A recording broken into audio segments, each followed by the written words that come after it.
Au début du film, on découvre Lee Juko, un poète national de 70 ans, dans son bureau. Toute sa vie, il n'a été entouré que de livres.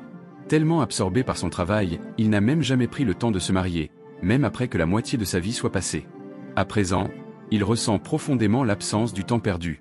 Lee est assisté par Seo Ji-woo, son assistant de 31 ans. Ji-woo s'occupe de tout, du marketing, du ménage, de la cuisine. Récemment, l'un des livres de Ji-woo a été publié. En moins d'1 an, il est devenu un best-seller. Un jour, alors que Lee rentre chez lui, il découvre une jeune fille endormie sur sa véranda. Il reste là, en silence, à l'observer un moment. Quelques instants plus tard, Ji-woo arrive et la réveille doucement. Elle se présente sous le nom de Yoon-jo et repart en descendant l'escalier près du mur du jardin. Ce soir-là, Ji-woo informe Lee qu'il sera occupé quelques jours. Il a reçu une proposition pour écrire un livre. Il lui suggère, s'il a besoin d'aide, d'engager Yoon. Ji-woo explique que Yoon lui a confié qu'elle cherchait du travail et qu'elle habitait dans les environs. Sans réfléchir une seconde, Lee accepte de l'embaucher. Le lendemain, Yoon arrive chez Lee pour commencer à travailler. Pendant qu'elle fait ses tâches, Lee l'observe discrètement. Peu à peu, ils commencent à discuter davantage, et Yoon passe de venir 1 fois à 2 fois par semaine. Un jour, Yoon arrive chez Lee, trempé par une pluie battante. Elle lui dit qu'elle s'est disputée avec sa mère et lui demande si elle peut passer la nuit chez lui. Le matin suivant, quand Lee se réveille, il la trouve endormie à côté de lui, dans son lit. Il la regarde attentivement et remarque un tatouage sur son cou. Lee ressent un étrange désir, comme s'il revivait sa jeunesse à travers elle. Peu après, en entendant la voiture de Ji-woo arriver, Lee descend précipitamment dans son bureau, espérant faire croire qu'il y avait passé la nuit. Ji-woo est stupéfait de voir Yoon sortir de la chambre de Lee en portant ses vêtements. Plus tard, Yoon prépare un sandwich pour le petit déjeuner de Lee, mais Ji-woo fait remarquer que Lee n'aime pas les sandwichs. Cela provoque une dispute entre eux. Pourtant, quand Yoon offre le sandwich à Lee, il le mange avec plaisir, sans faire le moindre commentaire. Ji-woo trouve cela très étrange. Par la suite, Ji-woo tente de raisonner Lee. Se rapprocher autant d'une lycéenne de 17 ans n'est pas approprié. Mais Lee l'ignore, comme s'il ne comprenait pas ce qu'il disait. Le soir, tous les trois partent en randonnée. Ji-woo essaie de convaincre Yoon de ne plus aller chez Lee pour travailler, mais elle refuse de l'écouter. Frustré, Ji-woo tente de la menacer, et dans la confusion, le miroir que sa mère lui avait offert lui glisse des mains et tombe dans le ravin. C'était le tout premier cadeau de sa mère, avec une grande valeur sentimentale. Voyant Yoon en larmes, Ji-woo lui dit qu'elle ne devrait pas faire une scène pour si peu. Il propose même de lui en acheter un autre, mais Yoon refuse. Elle ne veut pas un nouveau miroir, elle veut celui-là. À ce moment-là, Lee met sa vie en danger en descendant le ravin pour récupérer le miroir. Le lendemain, pour le remercier, Yoon propose de lui faire un tatouage. Au début, Lee hésite, mais finit par accepter sous l'insistance de Yoon. Elle pose sa tête sur ses genoux et commence à le tatouer. Tandis qu'elle est proche de lui, Lee tente de la toucher, et dans son esprit, il commence à rêver. Il s'imagine jeune et heureux, avec Yoon. À partir de ce jour-là, Lee commence à ressentir le poids du temps. Il commence à écrire ses sentiments pour Yoon sur des feuilles de papier, exprimant ses émotions à l'encre. Cela devient une magnifique histoire d'amour, qu'il intitule Yuno. De son côté, Ji-woo, confronté à de multiples refus professionnels, devient de plus en plus frustré. Un jour, il demande à Yoon de lui apporter des médicaments à son appartement. Quand elle arrive, il l'accuse de plusieurs choses. Il lui dit qu'elle devrait rester éloignée de Lee, car sa présence nuit à son travail. En réalité, Ji-woo est rongé par la jalousie, voyant l'affection grandissante entre Lee et Yoon. Une dispute éclate entre eux, et dans le tumulte, l'insigne scolaire de Yoon lui pique la poitrine. Furieuse, elle lui lance qu'un ingénieur ne pourra jamais comprendre les émotions. Ji-woo est bouleversé en entendant cela, car seul Lee savait qu'il était ingénieur. En voyant du sang sur le t-shirt de Yoon, Ji-woo lui tend un mouchoir. À cet instant, il aperçoit aussi le tatouage sur son corps. Il la questionne, qui lui a parlé de son métier. Yoon répond que c'est Lee qui lui dit tout. Le lendemain, Yoon tente de déplacer une boîte dans le bureau de Lee. À ce moment-là, Ji-woo arrive et l'arrête, disant que Lee déteste qu'on touche à son espace de travail. Une dispute éclate, la boîte leur échappe des mains et tombe. Yoon part chercher Lee, tandis que Ji-woo commence à remettre les carnets dans la boîte. En les rangeant, il tombe sur un manuscrit de Lee intitulé Yoon-jo. Il remet rapidement la boîte à sa place. Plus tard, Ji-woo informe Lee d'une réunion importante prévue le lendemain. Quand Yoon l'apprend, elle insiste pour y aller. Ji-woo, irrité, lui dit que c'est une réunion formelle et qu'elle ne peut pas y assister. Mais Lee le coupe et dit à Yoon qu'après l'école, ils sortiront tous les deux quelque part. Durant la réunion, Lee semble totalement désintéressé. Il est évident qu'il est impatient de passer du temps avec Yoon. Dans un moment léger, il montre même son tatouage.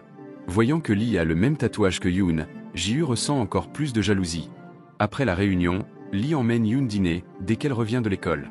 Il rit avec elle, profitant du moment comme s'il avait de nouveau 17 ans. De son côté, Ji-Hu, toujours incapable de finir son roman malgré l'échéance qui approche, s'introduit en cachette dans le bureau de Lee pendant son absence et dérobe le manuscrit de Yoon-Yo. Une nuit, le président du comité littéraire rend visite à Lee et mentionne le nouveau roman de Ji-Hu, Yoon-Jo, qui devient très populaire. À cette nouvelle, Lee se précipite pour vérifier sa boîte, mais le manuscrit est toujours là. Pour en avoir le cœur net, il se rend dans une librairie. En le feuilletant, il réalise que chaque mot du livre est le sien. Le lendemain, Ji-Hu vient voir Lee. En voyant le livre sur la table, il comprend que Lee sait tout. Lee lui demande pourquoi il a fait ça. Ji-Hu répond que Lee n'aurait jamais publié ce manuscrit sous son propre nom, et qu'une si belle histoire serait restée à jamais enfermée dans une boîte. Furieux, Lee lui crie dessus, demandant qui lui a donné le droit de faire une telle chose. Dans un accès de colère, il lui lance qu'il n'a jamais eu le talent pour être un véritable écrivain. Même le premier roman de Ji-Hu, celui qui l'a rendu célèbre, avait en réalité été écrit par Lee. Ji-Hu, au bord de l'explosion, dit qu'il ne peut plus vivre dans l'ombre de Lee, que cela l'étouffe. Il ajoute que l'histoire d'amour entre un homme de 70 ans et une fille de 17 ans n'est pas une histoire d'amour, mais un fantasme de vieux. En entendant cela, Lee perd totalement le contrôle et le gifle. De loin, Yoon assiste à toute la scène. Elle n'avait jamais vu Lee aussi en colère. Terrifiée, elle s'éclipse en silence. Ce soir-là, Yoon vient chez Lee, mais toutes les portes sont fermées. À ce moment-là, Lee comprend que certaines choses sont tout simplement impossibles. De la même façon qu'il ne peut pas ramener le passé, il ne peut pas non plus retenir Yoon. Elle est un rêve qu'il ne pourra jamais attraper. Dehors, Yoon trouve le roman portant son nom posé sur une table. Elle le prend et commence à le lire. Le lendemain, elle se demande encore comment Ji-Hu a pu connaître autant de détails personnels. Après l'école, elle va directement à l'appartement de Ji-Hu et le confronte, lui demandant s'il est bien l'auteur du livre. Ji-Hu réalise alors que Yoon ignore toute la vérité. Il lui dit qu'il en est bien l'auteur, mais que tout ce qu'il a écrit venait des confidences de Lee sur les moments qu'ils avaient partagés. En la raccompagnant, Yoon le remercie. Quelques jours plus tard, les médias annoncent que le roman de Ji-Hu a remporté le prestigieux prix littéraire de l'année. Ji-Hu n'en revient pas. Il est submergé de joie. Pour la cérémonie, Lee est invité comme invité d'honneur. Personne ne s'attend à ce qu'il vienne, car il n'a jamais assisté à une remise de prix auparavant. Mais cette fois, il vient, non pas pour Ji-Hu, mais pour le roman qu'il a écrit, pour que les gens comprennent son vrai sens.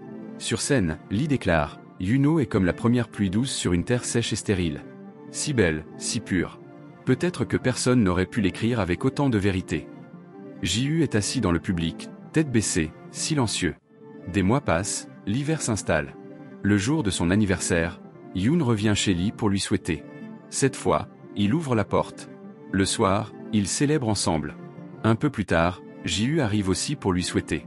Après l'avoir salué, il s'apprête à repartir, mais Lee lui demande de rester. Après le dîner, avant d'aller dormir, Lee prend Yoon dans ses bras, et elle l'embrasse doucement sur le front. Avant de partir, elle va voir Ji-Hu, et tous deux boivent jusqu'à l'ivresse.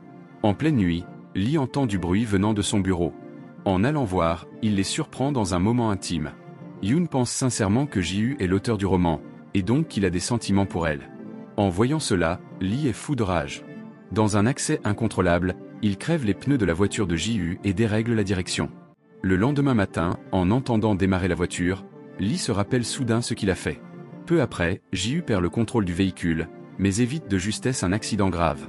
En allant au garage, on lui apprend que la direction a été volontairement sabotée. Comprenant ce qui s'est passé, il fait réparer la voiture et se rend immédiatement chez Lee. Mais, submergé par la colère, il a un nouvel accident. Cette fois, il n'y survit pas.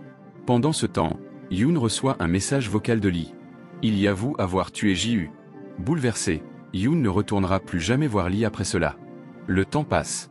Yoon est diplômée du lycée et entre à l'université.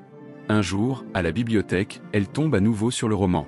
Elle relit sans cesse une page particulière.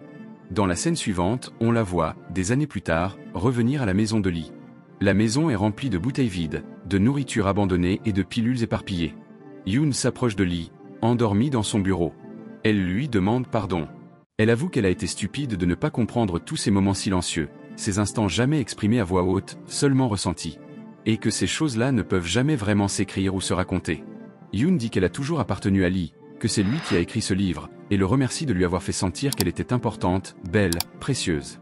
Lee écoute en silence, sans se retourner. Yoon lui dit adieu une dernière fois et s'en va. Lee, les larmes aux yeux, lui dit au revoir à voix basse, car même si Yoon connaît maintenant toute la vérité, rien ne sera plus jamais comme avant. Sur cette scène, le film se termine.